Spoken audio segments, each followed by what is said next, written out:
I want to give a non-spoiler review of the Song of Thyssia by S.G. Stiles. The book I gave 4 stars, there's 0 spice, and 5 stars for the audiobook.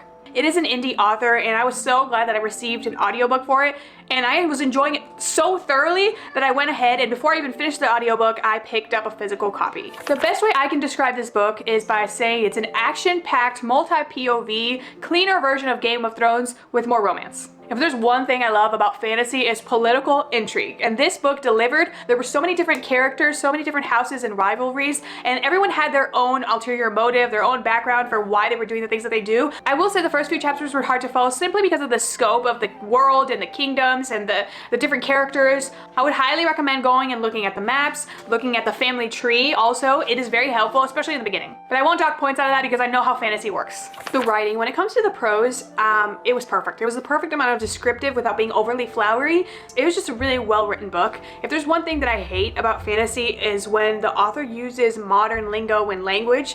This is perfect. This doesn't do that. The dialogue was witty without coming off as forced. It wasn't corny or anything. All the characters were well developed, even the side characters. You understood they had their own motivations as to why they were doing the things that they did. No one was just black and white. They all had a story and there was a lot of nuance to them, and I really appreciate that. The book had 5 different romances, if I remember correctly. This is the character arc for a couple of them.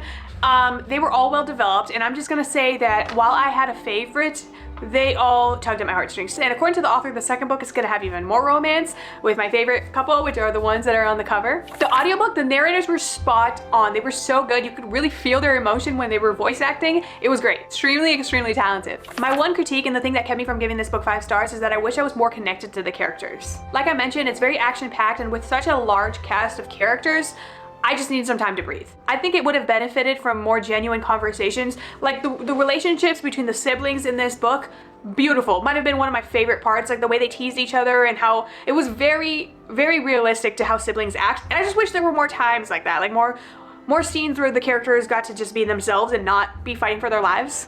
All in all, if you're looking for a fantasy with subplots of romance, you should pick this up. If you're looking for a romantasy and you love a lot of romance, this is probably not gonna work out for you. And fair warning that the cliffhanger in this is brutal. Let me know if you're gonna read it. Let me know if you have read it already. I'm gonna be trying to post more long form reviews here on my YouTube, but also follow me on TikTok and on Instagram. I'll see you next time.